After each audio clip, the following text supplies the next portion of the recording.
Good day everyone. I'm Sean Harrison Aldaba and now I'm going to perform the MATLAB exercise number 4, signal representation and manipulation. For number 1, the basic signal representation, a continuous piecewise linear signal and impulse function, and discrete piecewise linear signals and the impulse function. For figure 1, we have the impulse function or the direct of t, and second is the unit step or u of t and the unit ramp or r of t.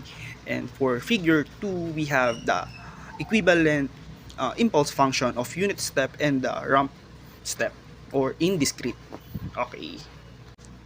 Now saving the function for u step, and function for u ramp, and then for discrete time the function d step and the d ramp function.